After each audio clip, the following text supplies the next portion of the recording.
Hey y'all, I'm your host, Jaquela Lynn, aka Coach Quay, the productivity coach and your motivational queen. And this is the Productive Mompreneur Show. This podcast is for mompreneurs who want tips to be more productive in their family life and their business. Because God so freely gave these tools to me, I will give you everything you need. Do you need motivation? Then where should you go? Coach Quay. Maybe you might need some stimulation. Who got that? Coach Quay. Coupled with some determination. You already know. Coach Quay. And given that supernatural inspiration. Oh yeah. Hey, and welcome back to the Productive Mompreneur Show. I'm your host, Jaquela Lynn, and I'm excited for our guest here for season 2. Listen, season 1 was all that and like a couple bags of chips, right? We had some amazing women who came in here and just poured all this goodness into you because, listen, we are all about sharing, right? Sharing is caring. And I do not claim to know it all or do it all. So I bring the experts in here who are good at what they do and bring some women in here who can share their stories that you can relate to and really help you to take your business, your life, your skills as a mom, as an entrepreneur to the next level. So I'm super excited because we've got Laura Hales today. And listen, I was geeked when I met her because when she came on the screen, her hair was like, hey girl. I was like, yes. So Laura is going to share some of her story with us. I got an opportunity to meet her before all of you, and she told me about her story, and I was like, absolutely, we need you here. So Laura, I'm going to pass the mic to you. Tell our listeners a little bit about you. Sure. I think totally separate from everything that I do now, I feel like I have the weirdest array of talents. And being the parent who generally stays at home, I feel like I fit that category of parent where you're doing and taking every talent that you have that could maybe make money, and you're trying to make money from it. So I'm a voice actor. I do all sorts of accents and audiobook recordings, and I have a podcast where I read and record all sorts of classic literature, like Jane Austen books, and I've done Jane Eyre, and these are like 800-page books, like really intense. And I make no money from that. I'm not saying go do that. I make $0, and that's just because I'm not saying go ahead and go do that.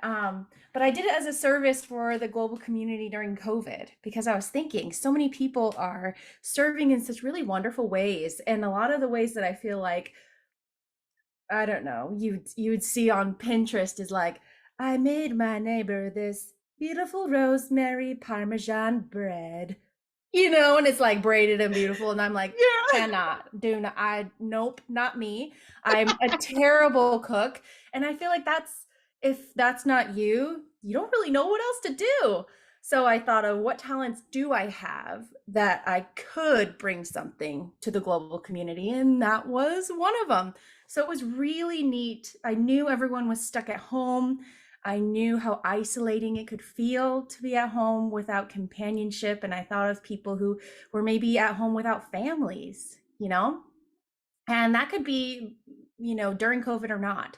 So that was my contribution. And I love it. It was good practice for me too, because I had done shorter bits of voice acting for different companies and whatnot. And I had yet to do full books where I had to maintain the integrity of a voice, a specific voice for an entirety of a series. That's totally different, because then like one page to the next, they're like, and suddenly she's Southern. I don't think that's what's supposed to, not that bad, but you know what I mean. So apart from a voice actor, I've been a personal trainer for about 12 years now. That's my everyday, a few hours a day taking clients. I am also a licensed music educator. That's what my degree was for in college. So music education. The other thing that is now my big main focus is being an autism advocate and I write and publish children's illustrated books that are true stories about my autistic sons. I have two. It was my oldest son's birthday just yesterday, which is crazy. He's 12, which is Oh, happy birthday not to him. acceptable. Like that is not, that is, that is not child anymore. You know what I mean? Like I feel like officially not child. He is as tall as I am. I'm 5'4". I'm not a tiny, tiny person. Unacceptable. It's not what we can share the same clothes. No, Yeah, look, no, I understand. My 10-year-old is almost as tall as I am, and I'm only stop it. 5'5". And he's like, "Mom, I'm gonna pass you up next year." I'm like, "But we're gonna stick to what we're at, where we are right now." And I'm still bigger. But no, you're not. Appreciate that. Get some of that Peter Pan dust or something and keep Right. stay small forever. It just blows my mind and makes me feel so old. I know. Right? So the common thread that, because that sounds so separate and different from each other, but the common thread and where I really found my calling is teaching. So through the music education, the personal training, being an autism advocate, not really the voice acting. I ain't teaching nobody when I'm, pretend. Well, I guess sharing stories, but it's not really teaching. I have found that I have this ability to put myself in someone else's position and find a large variety of ways to help that person understand a message I'm trying to communicate. So for personal training, I'm coming up with some weird analogy about how to tuck your pelvis because I tell them to, I visually describe it. When that doesn't work, I, have to come up with some other weird analogy. Same with music education. And then I have found that I am constantly in a position of teaching other people when it comes to my children's behavior, because it can look very different. It can even look concerning or alarming, apart from just strange, whatever that might mean to some people. And so I'm constantly in a state of teaching. And I have found that the ways and methods that I'm able to teach are somehow people like, I've never heard it explained that way before. That makes sense to me. I've never been able to understand my child. I've never understood their behavior or their why. And suddenly I have this deeper understanding of why I'm going to treat my son differently. And to be told that by, excuse me, grandmas and parents and teachers, I get messages from paraprofessionals, people who are working with autistic individuals that are like, that made something click in here. I'm totally going to try that approach tomorrow in school. So as soon as you start getting stuff like that about a community that's so close to your heart, you're like, full speed ahead. What else can I do? How else can I help you understand this? And so that's where the publication of my children's illustrated books came in, is how can we turn this, and not necessarily into money. Like I would love to just, be sitting on piles of millions of dollars. I mean, sure. We all. Sure. I mean, hey, we're hustling, right? I hear that. Right. But honestly, because it's such a close to my heart cause, and it's my kids, like, what would you do for your kids, And I've seen other self-published authors and the children's books that they write, and they're not bad at all. They're just causes that are like, I don't know, maybe it's a book about horses or it's a book about dragons. And I would have such a hard time going on podcasts talking about dragons or, and everyone needs funny books. Everyone needs that kind of stuff. But to have these books be about autism acceptance, it's like, give me the mic. I'm ready to talk about it, and the passion doesn't stop because we're talking about a global community that better understands my boys and kids and adults like my boys. So yeah, can't stop, won't stop.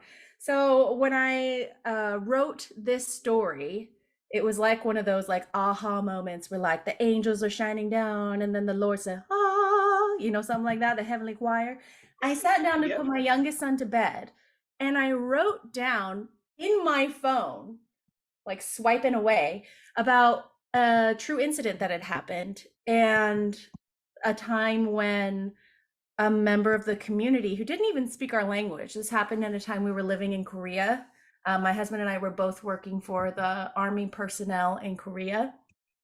And this man saw us in distress. And for most people, if they had passed us in this moment of distress, they would have probably just been like, wow, that is a spoiled kid. Or wow, what a tantrum. Or I don't know, would have walked really far around us, had all sorts of judgments. And this man just helped. And I didn't have to ask him. Like I said, we didn't speak each other's language. And he just did the smallest thing that to us made the biggest difference. And like I said, because these are all true stories, people are like, how did you think of this? I was like, oh, I didn't think of this. I just get to tell it. Right. And so I have my second one that is in its pre-sale season right now is another true story about being in the grocery store and sensory wise, how that can be really challenging for autistic individuals. And when you think about it, sensory wise, grocery stores are really overwhelming. I was going to say the grocery store is overwhelming, autistic or not. So I can't even imagine Like the what it's bright like. lights that are like zzz, and they got that weird hum, the lights of Mhm. the fridge that are glowing, and then like packaging wise, everything that's there is trying to get your attention. So it's loud, it's bright colors, it's dynamic, there's letters and words everywhere. It's Yeah. just in your face. Everything kind of smells different, like the carts are super loud. So what we do is we immerse the person who's reading it in the situation, and we try to do a show not tell. So one of the reasons why, again, that I started writing these books is the current literature that was available about autism and autism acceptance was very awareness. And when I say awareness, I mean informational. So Mhm. this is, Jana is 6. She's autistic. That means her brain works differently. Sometimes to help her feel better, she'll flap her hands. This is called da da da. That's all really good. That's Yeah. the first step. So I'm not saying that that's bad. I think we have covered a bit of the first step, but it's very separating. It puts us into two different camps. So I would think a neurotypical child, a non-autistic child would read that and say, oh, like, I don't understand that personally, but they're teaching me something on like a medical level. Okay. Yeah. But how does that relate to you? Like, how can you understand that on a personal level? So we take these stories where the whole point isn't autism. He's experiencing some kind of other distress and moment, and he's experiencing it as an autistic person. And then as you go through that and you see what he chooses to do, there's some explanations and context clues as to why, then you find yourself like cheering for him when something, distressful happens, or like really sad when, oh no, I can't believe that's what happened. But again, if you were a passerby in that situation, you'd be like, well, that's not a big deal. Why are they behaving like that? But in the book, all these kids, like when I perform the book and read it to people, all the people are always like, oh no, when the crisis happens. Yeah. And that's just, it's so validating because they're right there in the story, with my son, and they're understanding his behavior in a Mhm. personal way. They're feeling it with him. And if you can feel someone else's story, you're so much more apt to change your perspective, which will change your behavior, which is what we want. We want people's behavior to change. So if you Right. connect to their mind, like I said, in an intellectual medical way, that's added knowledge. That's great. It can provide some context, but you connect to somebody's heart and somebody's emotions, they're changed. And they feel like they know my son. They feel like they witnessed it. They were there for the event with them, and they need to do something about it. Wow. That for the rest, when they see another kid that's having a moment like that, or another parent or another adult, they're going to feel like, you know what, I have a friend and I was with him when this experience happened. I remember this. I know Yeah. what to do, or I know how to help, or at least know how to not make things worse. I Yeah. can give him a That's smile and good. say like, And that's good, bringing people in and helping us to really understand it, because you don't understand, and if you see a child acting another way. I remember my son and I were out and he says, Mom, that kid needs a spanking. And so, and I was like, well, son, you have to remember that everyone raises their children differently and all kids are not the same. They don't think the same. And so he's only 4. So, I had to explain to sure. him that we can't just go around spanking everyone's kids that don't act responsible like he does, and Right. I'm like, and what about the days when you need a spanking? Since we want to talk about it, he was like, never mind. That's what I thought. He suddenly dropped So, it. yeah, so never mind. Leave that kid alone, Mom. But I love how you give it to us in a way that we can connect with you, we can relate, and we can feel like we're a part of the story and a part of a solution, instead of being like the nosy passerby who's giving you all the looks and all the stares. Like, that's not helpful at Because all. we get So that. We get the yeah. best and worst. And I tell people, we're really vulnerable when we're out in public. Yeah. And because we just have these things that sometimes happen that are outside of our control, and we're doing our best. And it means that we see the best and worst in humanity. We see the people who judge or who laugh. And then we have these other people who just beautifully come in and just so naturally just woof, this tiny little thing that for us is just like, oh, I can't Yeah. believe it, it's a miracle, and Right. we're hoping to highlight those people. So give Yes. people examples of being like an everyday hero for somebody, and the positive impact that you can have on somebody's day or week, year, or I get a love whole book that. written about you. Right.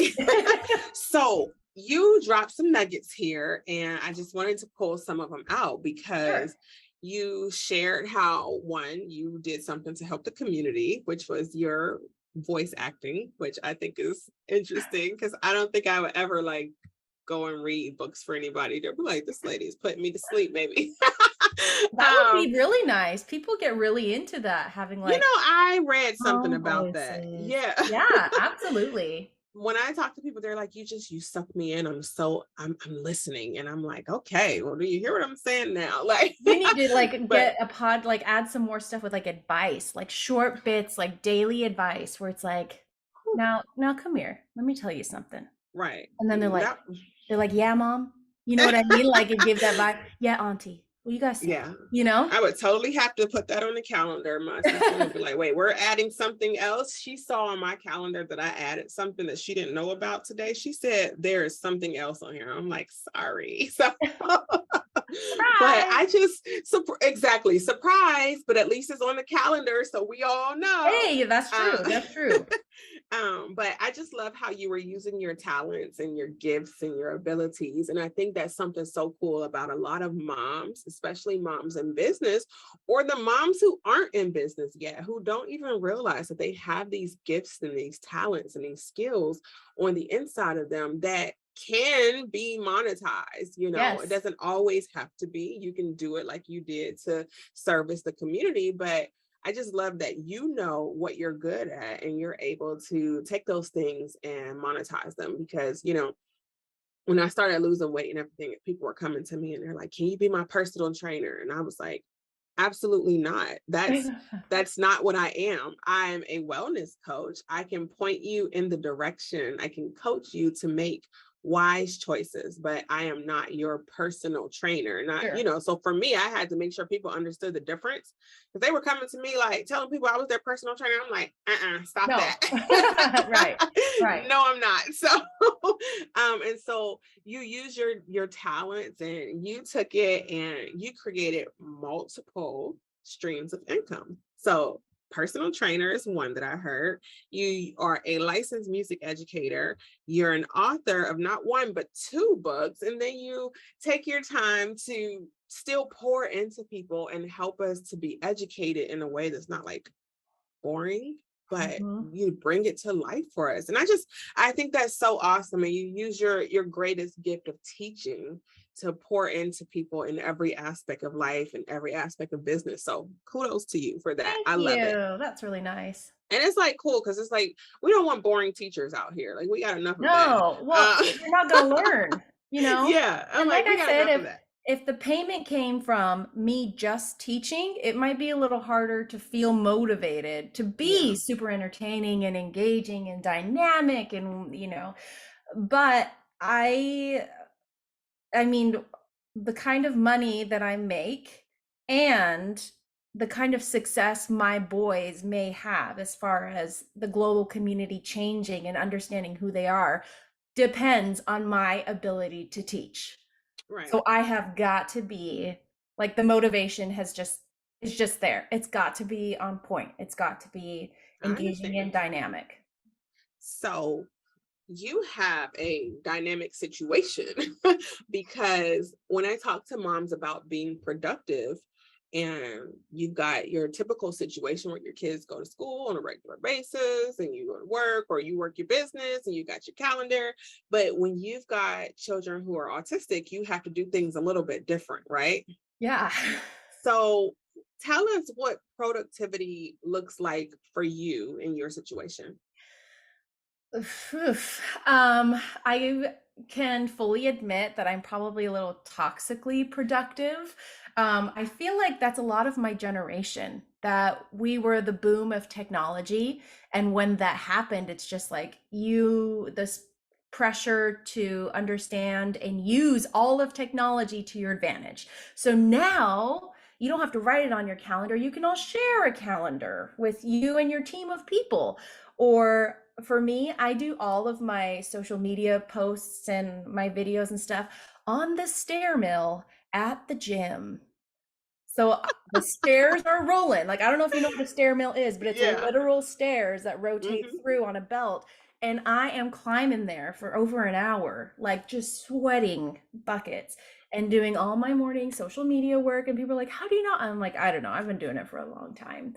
I will say that the schooling situation can absolutely be more challenging when your children are autistic or have any other kind of special needs or different kinds of needs. I think many parents and kids struggle with not loving school, right? I feel like there's great teachers, not great teachers. There's good grades, bad grades. So it's everybody can understand struggle with school. But what I don't think people may think about or understand as well is how vital um, education is for your kid that has special needs. So if we're not communicating very well as far as me to a teacher or to the educational staff, um, if we have an IEP, which is the individualized educational program, and it's a contract that is legally binding on both sides, the school side and my side. I have had to spend many hundreds and hundreds of hours gathering documentation. I have to literally think and be like a lawyer on behalf of my child, to the point where this year we only moved here last November. So we're coming up on a year having left Korea and settled here stateside. And so my son is in a new school. Huge changes coming to this new school, because not only are we in a different country, a different house, a new school, a new bedroom. And this is a kid who's like, "Ooh, I don't like that shirt. That's a new shirt." So, whoa, so we Yeah. understand that challenging behaviors are going to come up because the ability, and this is everybody, not just autistic individuals, but the ability to process that you're struggling with this change Hmm. and then do an appropriate thing with those feelings is the struggle of humanity, right? Yeah. Um, I mean, I struggle with that kind of stuff all the time. And it was bad enough in the school that we were attending that all my little red flags went off. And I was like, okay. So I'm getting calls about behavior, which communication is fine. But what was being told to me was, we don't know what to do. Mm. And he's already in a special education classroom. I'm advocating for more supports. In other words, I'm saying, I understand, and let's get him more support. And they're saying, no, we're fine, but also we don't know what to do. And I'm like, so what is it? Which one is it? And then they tried to Yeah. suspend him. He's 6 in a special education classroom. And so suspension is legal. This is interesting. Suspension is legal of disabled children within a public school system, but there are other things that are supposed to be done first. Legally, technically, you can suspend a child at any time, whether they are have a diagnosed disability or not. But rules and regulations of the Department of Education of my particular state state that this is the process that's most recommended. That if you follow this process, where you address really, how can we better support? How can we better understand what the child needs and fulfill that need? And then most of those not great behaviors go away. Surprise! So when that happened and those other steps hadn't been taken, I was like, squeeze me? Baking Right. powder? Okay, so as the parent, I'm calling for this meeting, I'm calling for this evaluation and this one, and they're like, oh, what do those acronyms mean? What? And I'm like, oh, okay. So first you're supposed, and you have to be polite. You have to be very direct, but also gracious, all while being expressing gratitude for the efforts that they are. You have to be non-emotional, but also willing to make other people uncomfortable. It is so tricky, and let me tell you, it's very courtroom lawyer like. So I ended up gathering enough evidence to convince the district that they could not provide him a free and appropriate education within this school. And free and appropriate education, or FAPE, FAPE, is his civil right as a person who lives in this country. And so when that is being violated, then they agreed that they had to fund his private education at a school for autistic children. Wow. Yeah, like tens of thousands of dollars that there's no way we could afford. But needs wise, it's what he needs to be able to receive his civil rights. So talk about productivity. I remember being in one of those meetings. It was like a virtual one, and halfway through, and I'm talking, going, saying this, I don't believe this was an appropriate step to make this, and I'm realizing like I may just be kind of pumped up because I'm really going for it in this moment, but I feel like flushed, Oh, I had COVID. My temperature was like 101.8 as I was going through this huge hashing out this meeting. And luckily I felt like mentally I was still with it, or else I would have canceled. And but time is of the essence when it comes to my kid. Right. If I delay, everything gets delayed. Meeting his needs gets delayed. So but I'll tell you that when you are the parent of kids in a school system, and the school system isn't meeting their needs, and that's for all sorts of reasons, it's not always their fault. There's all sorts of budgeting issues, staffing issues, things that go into it that affect their ability to meet his needs. It doesn't affect how I advocate though, but it does affect their ability to meet his needs. It means that my jobs and streams of income that I'm able to dive into wholeheartedly have to be very flexible. Yes. And that's tricky. I have to be able to, whatever I'm doing, get a call that says, you need to pick him up. And then I say, okay, document it, write it down for me, because I need the evidence. They didn't know that, but I need the evidence. And then I'll be there in just a minute. Yeah. And it needs to be flexible in that way.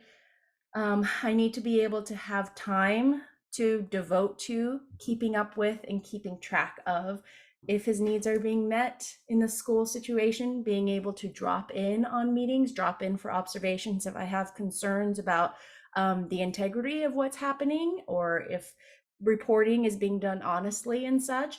And that's Mm-hmm. a lot. I have told Yeah. people several times, I can't imagine having a 9 to 5 career at this moment and being able to catch all of these things that would have probably just flown by, and not by Right. anyone's fault, but just I wouldn't have had the time and space mentally, emotionally to find and catch those things. So that was a huge challenge, a huge Yeah. challenge.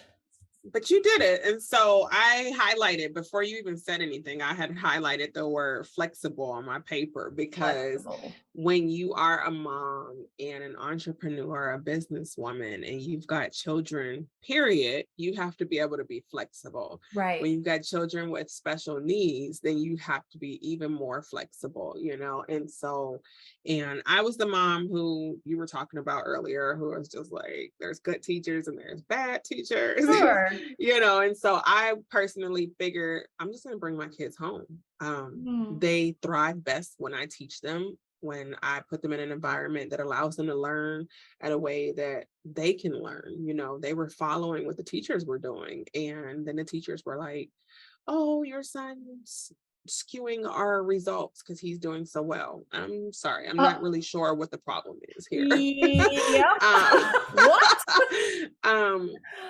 Or another time where my son was just kind of fed up and he's like, Mom, she keeps moving my seat. So I asked her, like, well, why do you keep moving his seat? And she said, he's the brightest kid in the class. So whatever table I put him at, all the other kids tend to try and get on his Wow. level. And I, you know, like, I think she was doing it in a way where she thought it was a compliment. But honestly, while he was helping all the kids to do better, his social skills were being affected because he didn't have time to form and bond relationships Sure. with the kids at his class. So here he is in kindergarten and he wasn't getting an opportunity to form these relationships. So when they would go outside for recess or PE, no one really was playing with him because no one had an opportunity to know him. And so for Sure. him, his first year in kindergarten was rough. And, you know, they were calling me and I'm like you, I had to be flexible and I had to be able to tell a client, like, listen, I got to go get my kid, or I got to go have this conversation with the teachers or whatever. And it wasn't even because they were acting out. It was because there was some confusion on the way they teach and the level that they taught at and where my children were. Sure. And, you know, the teacher is like, what are you doing over the summer and over the breaks with these kids? And I'm like, what every parent should be doing. I'm teaching my kids, you know, I'm Sure.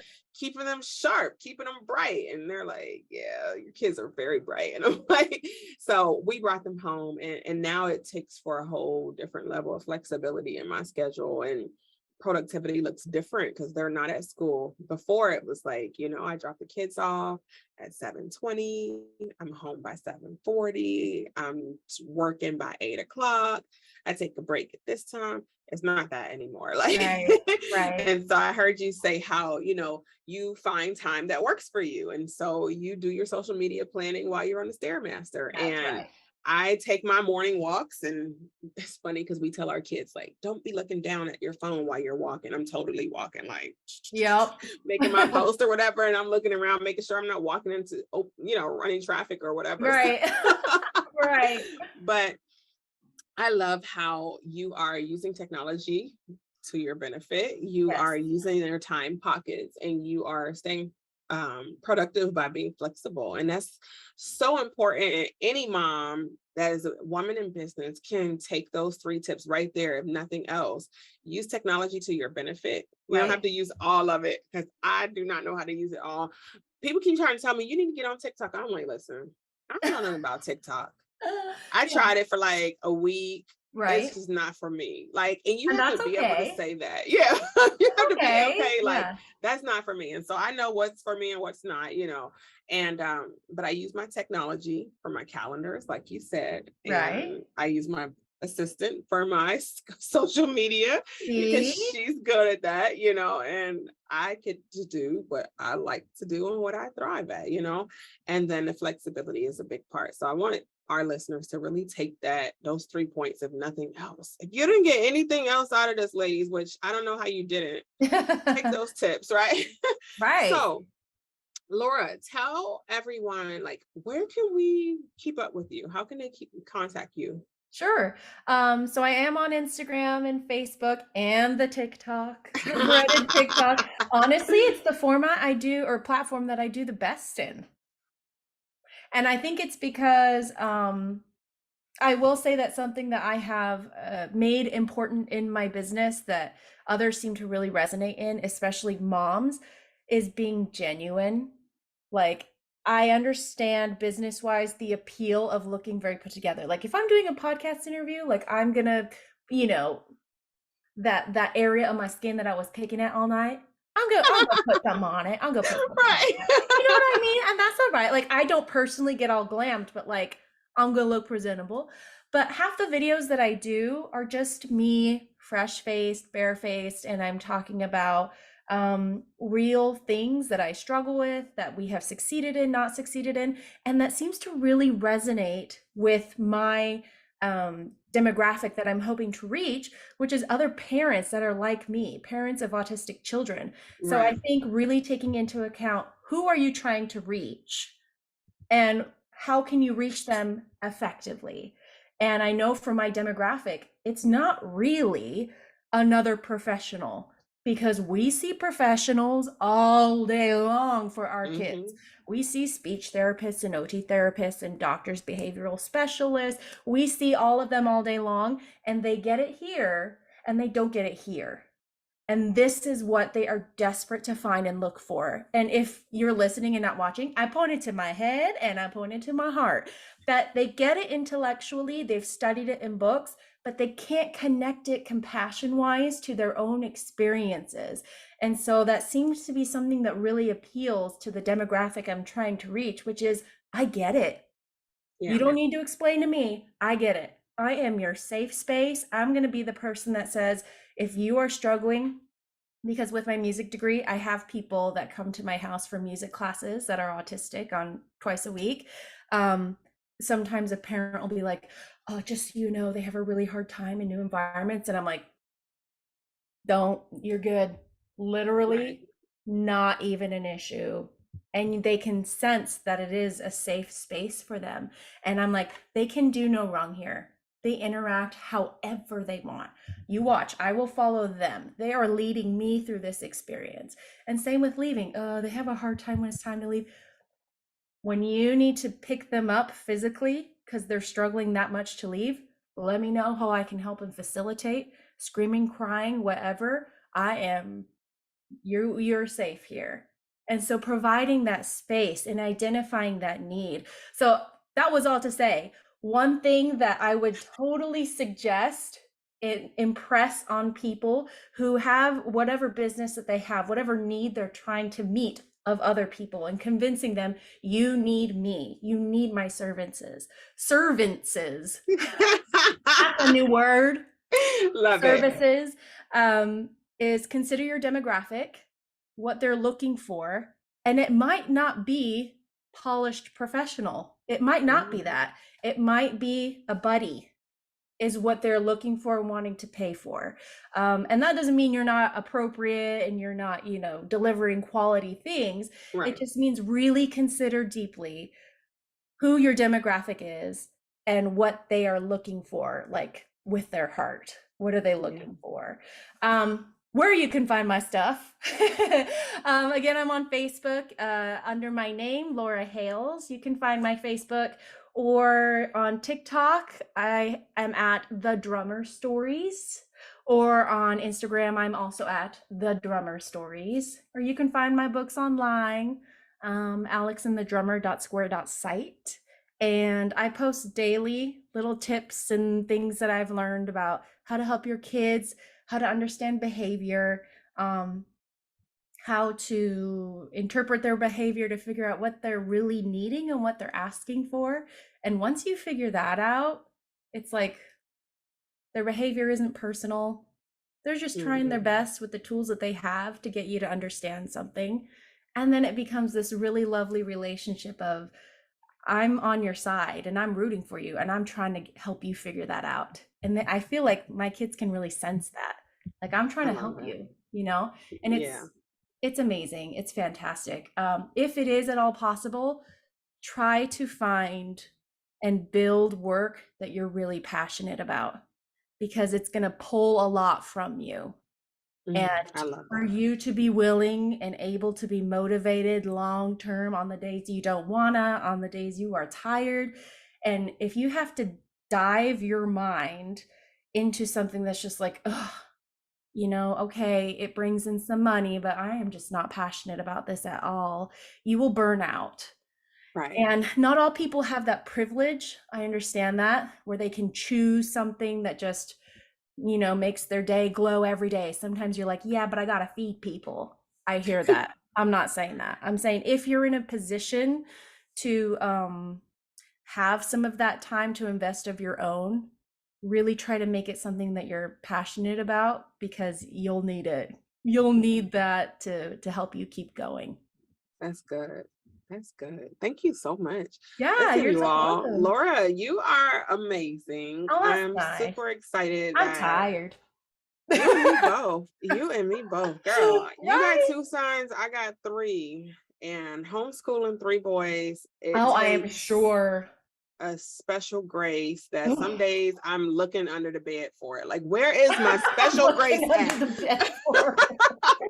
I love Like, that. I maybe love it that. roll under the RV or something, Yeah, like I've got to find my special grace it's in here because somewhere. it's got to be, Yep. sometimes like we're sitting there and we're reading and things are great. And it's just like, I don't know if someone snatches my special grace and hides it from me because I just kind of flip and I'm like, that is not what that says, like, and I'm like, He's called the devil. yes. I'm And just I'm like, kidding. Jaquela, why are you He took it yelling? from you. Yes. From you. Hiding it But somewhere. Shame. but yeah, so we all have our things that we have to work through. And I love how Absolutely. you said it. Find the thing that you're passionate at. When I wrote my book, it was all about because I feel like we deserve our time too as moms. We deserve to be able to find a slither of the day to make our own so that we can kind of ground ourselves, get our minds right. And so, Yeah. and things change. You might have this whole beautiful plan for the day, and then your kids are like, Mommy, I don't feel good. And Oh, that was my case. And then my son had no. COVID, and then my next son No. had COVID, and then the other son decided to have a sinus infection. And I'm just like, okay, this is what we're doing right now. Okay, Right. got it. Right. So listen, I thank you so much for just sharing your wisdom, teaching us a little bit about your story and how we can respond in a different way. You all make sure you go out and get Alex and the drummer and just support her, support this cause. Make sure that we're not just speaking about it, but we're understanding how to be about it, how to be a better person in a world that we might not understand. So thank you for educating us on that. Laura, I'm excited and I look forward to seeing the next book come out. I look forward to what you have going on, and I just pray all good things over you. Thank you. So That's so nice. so listen, thank you again for joining us, and everyone, thanks for putting us on your to-do list. Go do something productive, and we'll talk to you next week. Peace. You already know. Coach Quay.